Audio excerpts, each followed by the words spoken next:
What's going on, guys? MariK here, back with another Dragon Ball Super video. We just finished up our video on the red reveal, and now we're moving on to the blue, and we'll have the dash packs at the end of this video as well. I know a lot of people are excited for the blue support, and I know some people are going to be a little disappointed with it as well, because the first leader for blue is Trunks. I know a lot of people were thinking it was going to be Tapion. A lot of people wanted Tapion. I'm indifferent either way. I kind of like seeing Trunks getting a little bit more attention. And he was a really big part of the movie. He was actually in it more so than Tapion was, I believe. But you're right, it would have been cooler to have a non-Saiyan, like a non-main character, have the leader. And he's really generic anyways. When this card attacks a leader, draw one card, switch to energy, and awaken. Into Iron Vow Trunks. His auto says when this card attacks, draw one card, and at the end of your turn, if all of your energy is blue, choose up to one of your blue battle cards with an energy cost of 3 or more and up to one of your energy and switch them to active mode. That is insane, because not only does it allow you to not only does it reward you for running a mono blue deck, but it actually allows you to upkeep your energy a little bit better. So between running like Whis' Coercion, Sensu Beans, and Unyielding Spirit Trunks, which obviously goes perfect with the leader, you can very, very, very easily have at least one energy open to defend yourself on your opponent's turn, which I like that, and I feel like it's going to be very detrimental for this set. Then the leader that we all knew was coming, Hirudegarn. He's a little different than some of the others, but essentially his effect is the same. When he attacks a leader card, choose one battle card from your hand, place it in the drop area. If you do so, draw 2 cards. But you're only really getting an extra 1 since you're discarding 1. And then 4 life, switch to energy, awaken. Into Awakened Perfection Hirudegarn. I'm pretty sure Cell will not take this kindly, but when this card attacks, draw 1 card, and if you have 4 or more energy, your opponent chooses 1 card from their hand and places it on the top of their deck. That ability is disgusting. Take it from someone who played Yu-Gi-Oh! For years. An ability like that literally sets you back a turn is horrendous. The best way I can see to go about killing this leader is to go all in. All aggro. Don't worry about defense. Don't worry about tapping out. You have to hit this guy as hard as possible before they hit 4 energy. Who cares if they awaken? He's gonna reset 2 energy. That's not gonna hurt you as much as his ability here when he has 4 or more energy. So he gets to draw an extra card. Big deal. You want to punch this thing in the face and squish it before it has the ability to take away not only your hand but your draw as well, since you're essentially drawing the same card. Then we have Dragon Fist Super Saiyan 3 Son Goku. He's a 6 cost, 25,000 power, no evolve. Just straight up barrier, double strike, and when this card attacks, choose up to one of your opponent's battle cards, ignoring barrier, and return it to its owner's hand. Then choose up to 2 of your energy and switch them to active mode. So basically you get to play it for 4, but you have to have 6, and this is the second card, the first one being the Frieza from Tournament of Power, to actually say that it ignores barrier in its effects, which is pretty cool. Gives blue an option to get around some barrier stuff, but again, it being a 6 cost, that's going to be really difficult to get out, especially with as fast as the metagame has been progressing. Then we have Sneak Attack Son Goku. He's a 3 cost, 15,000 power. When you play this card, choose up to one of your opponent's battle cards and return it to its owner's hand. I feel like this is going to be another one of those really great cards that are going to see some play, just because you get a free bounce. It doesn't specify any energy limits, so you can choose anything, even if they happen to drop Cell on you turn 2 or turn 3, and you're just like, oh no, put that shit back. Then we've got the man himself, City Patrol Great Salaman. I saw this card. I was actually one of the only people that noticed this card and the Woman card when I made the video, and that's why I made it the way I did. But I thought this was just going to be a regular Gohan because he didn't have the helmet and didn't have the cape. I am still excited for this card. He's a 3 cost, 15,000 with barrier and blocker. And if you have City Patrol Great Saiyaman 2, which is Woman, Videl, whatever you call her, reduce the energy cost of this card in your hand by 2. So if you have her out, then this card becomes a 1-drop 15,000 barrier blocker. Great card, great ability to be able to sponge up some hits for you. It can't be hit by card effects unless they happen to drop that Goku on you, but I highly doubt it because of its high energy cost. But really cool card, and I'm hoping we'll get more Great Saiyaman cards. His character does say Son Gohan Adolescence, so since it doesn't say Great Saiyaman, there's nothing so far to indicate that we're going to have Great Saiyaman specific support, although it would be really cool if we did, and I think a lot of people would really like that, as long as they didn't do what they did to Tapion. Then, of course, regular Son Gohan is going to be our 1-cost 10k vanilla. Here we have Quick Dodge Son Goten. He's a 1-cost 5,000 power with blocker. Again, he's one of those cards that I don't see seeing much, if any, play at all. The only upside to this is it gives us another blue target if you wanted to run it in like a Gotenks deck and Mighty Mask can search it out of the deck, so you can get some blue energy. But we already had a blue Goten, so it's not like that really matters too much, and you really only need 1 blue energy in that deck anyways, so I feel like this card is going to go completely underused unless we get some like Super Saiyan Goten cards that evolve on a Goten or on a blue Goten or anything like that. Poor Goten here is not going to see the light of day. Then we have Sneak Attack Vegeta. He's a 3-cost 15,000 power with barrier. When this card attacks a leader card, your opponent chooses 1 card from their hand, places it on top of their deck. So the same effect as the Hirudegarn ability, except he's a Saiyan, he's a Vegeta, you can run him in anything, he's got barrier. This card's going in Vegito. This is definitely going in Vegito. That's the best thing that you could possibly do with this Vegeta. Granted, he is a generic blue card though, so any blue deck could run him very easily. And I'm sure people running the Hirudegarn leader will run him as well, since he has the same ability to put a card from the hand on top of the deck, which just in this game, I'm really not sure what kind of effect that's going to have on us, and I'm not looking forward to finding out either.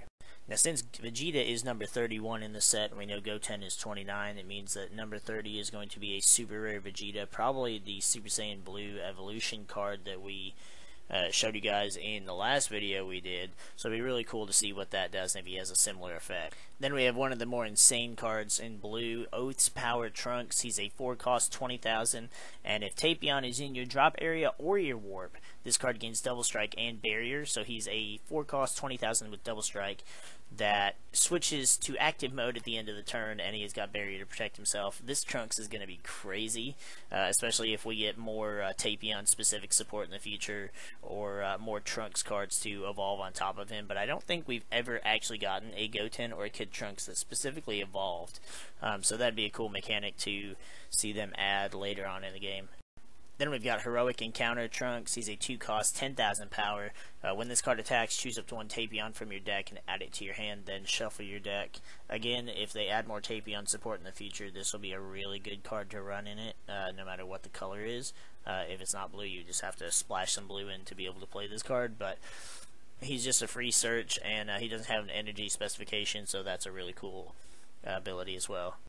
Now this card here both scares and excites me. We've got Raging Energy Blast Gotenks. He's a 4-cost 20,000 power with crit, and his activate main says place this card in your drop area, choose up to 1 of each Son Goten or Trunks from your deck and add them to your hand.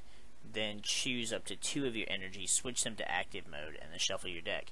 So it gives you another Gotenks card, which goes along with the fact that they gave us more Trunks, and specifically the useless blocker Goten in the deck, which you can then charge for energy, since this card in particular needs 2 blue energy to play. But you can just attack with him for crit, send him away, add 2 cards to your hand. Other than that, he's not really that great. He does get you card advantage, kind of, sort of, but he takes away a 20,000 crit attacker for you to get Goten and Trunks. Now granted, if you are playing with the new Trunks and the Tapion support, that might be worth it, but overall he's not as busted as he could be, but it does add more potential for a Gotenks deck in general, less so than it does the Tapion support. Then here we have City Patrol Great Saiyaman 2. She's a 2-cost 10,000 power. Her character is still Videl. When you play this card, choose up to 1 City Patrol Great Saiyaman from your deck and add it to your hand. What I like about this is if they actually do add Great Saiyaman support later on in the game, then this will be the perfect card to run with it. It doesn't have an energy specification, it doesn't have a color specification, so no matter what color they end up making Great Saiyaman support, this will be the perfect card to play in that deck. Here we have Impenetrable Defense Hirudegarn. He's our 7 cost 20,000 with barrier. Now notice that he is number 37, so number 36 is going to be the super rare Hirudegarn that we've already seen. When your opponent attacks with one of their cards, if your leader card is a Phantom Demon, aka Hirudegarn, you may send this card and one card from your hand to your warp. If you do so, negate the attack, then play this card from your warp at the start of your next main phase. So he's kind of like a built-in blocker with barrier, except you have to discard a card from your hand, which, I don't know. It's cool and all, but you're discarding a card and then negating the attack when you could just play Oasis Coercion. However, you know, you wouldn't have to be tapped out or anything like that, but it just gets you a free extra negate. To me, that's not really a big deal. Then we have Hirudegarn, the Wanderer. He's the bottom half of Hirudegarn. If you remember from the movie, he's a 2 cost, 10,000 power. His auto says, when this card attacks, place up to 3 cards from the top of your deck into your drop area. Now, I don't like all of the milling effects this deck has, just because I feel like you're going to end up milling a lot of cards you want to keep.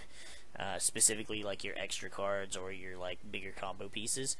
However, his activate main says for 3 energy, choose and send both this card from your battle area and a Tapion in your drop area to the warp. Choose one Impenetrable Defense Hirudegarn from your drop area or warp and play it. That's what's crazy. This deck actually doesn't punish you for warping away the cards that are part of your combos, which allows you to run overwhelm cards more freely and gives you a lot more play options that I really don't think this deck needed, but that's what they went ahead with, and it's going to be crazy to see what people come up with. Here we have probably the craziest card in the blue set, Oath's Power Tapion. He's a 3 cost 15,000 power. When you play this card, you may choose up to 2 cards from your life and add them to your hand, so he gets you a +2, he gives you Self-Awakening, and if you chose to add 1 or more cards to your hand, choose up to 1 of your opponent's battle cards with an energy cost of 5 or less and place it on top of its owner's deck. So I guess to fit the theme of he's trying to play the little ocarina to prevent Hirudegarn from staying out and becoming complete. But obviously that ability is going to be used against a lot more than just Hirudegarn, and that's a pretty damn good card for a 3-drop. Then we have Hidden Darkness Tapion. He's a 2 cost 15,000 as well. When you attack with this card or combo with it, if your leader card is blue, place up to 3 cards from the top of your deck in your drop area. So he goes well with the Hirudegarn leader, and archetype, he supports the milling effect for the Hirudegarn bottom half to make the 7-drop, and he also fuels Overwhelm for any other deck. He just requires a blue leader, so he's very flexible card. Then we have Hidden Darkness Minotia. He's a 1 cost 5,000 power. This is the younger brother of Tapion, who the other half of Hirudegarn was sealed in.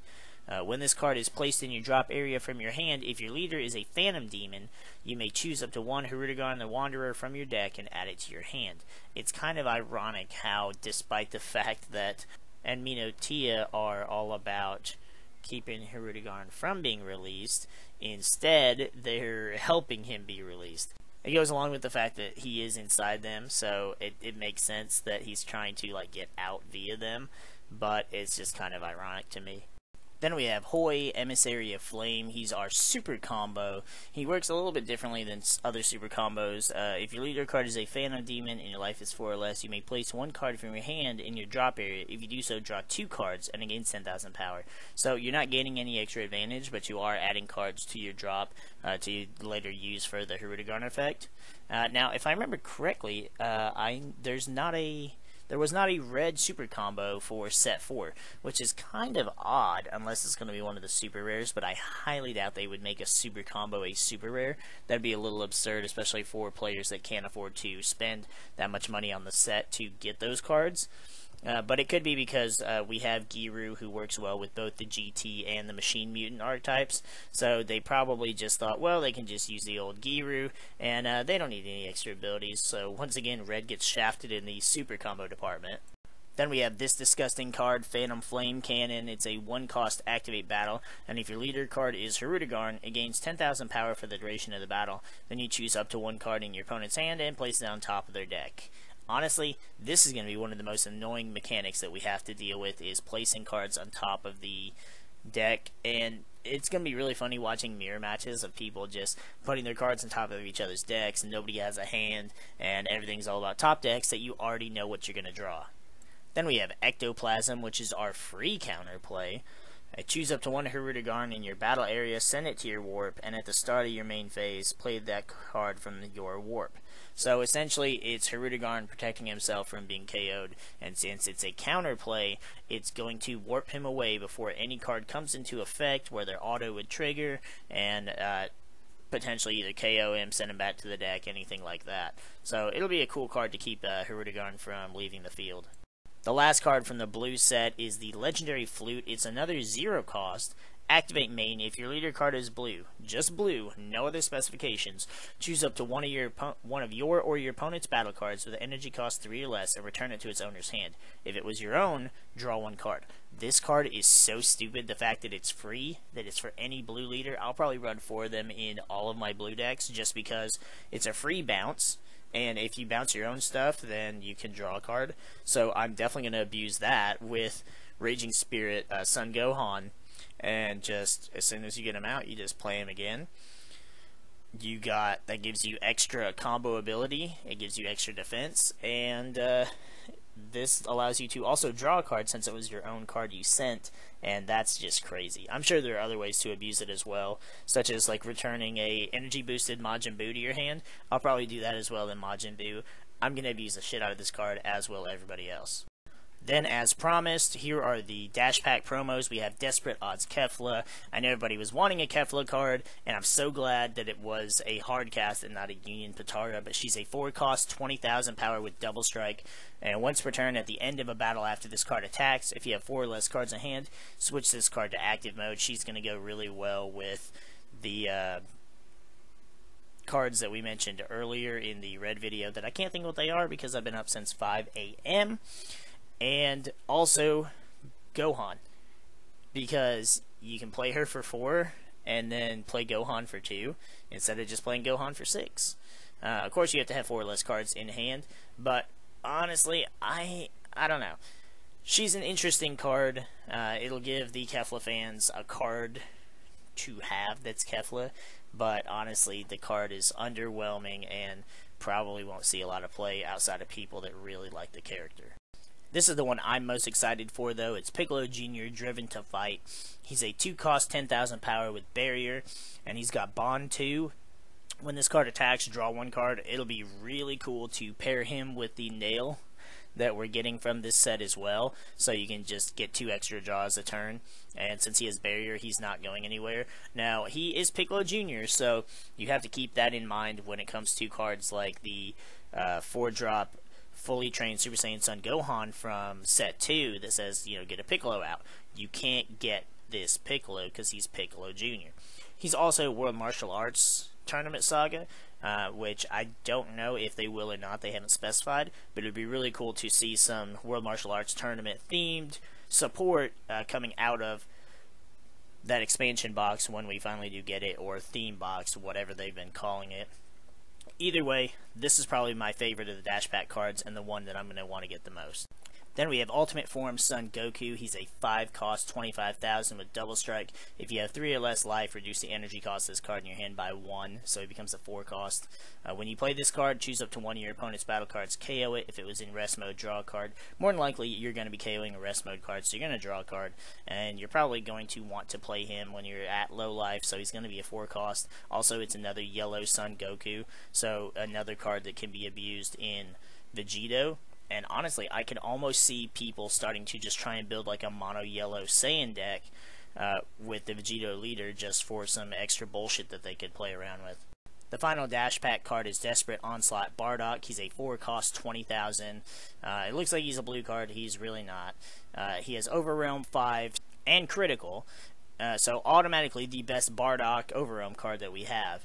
And then when this card attacks during the turn you played it with Overrealm, your opponent may not combo or with battle cards in their battle area or activate blocker for the duration of the battle. So he gets a free crit that your opponent cannot get out of, which is really nice. But what's even better is he gives us a good Xeno Bardock target that we can play the 5-drop, the Super Saiyan 3 one on, the EX Evolve. So this is going to be a huge bonus for black leaders, and since we already have 3 and we know we're getting 2 more in this set, I can see Super Saiyan 3 Bardock making a big comeback as that card wipes the board and gets around barrier.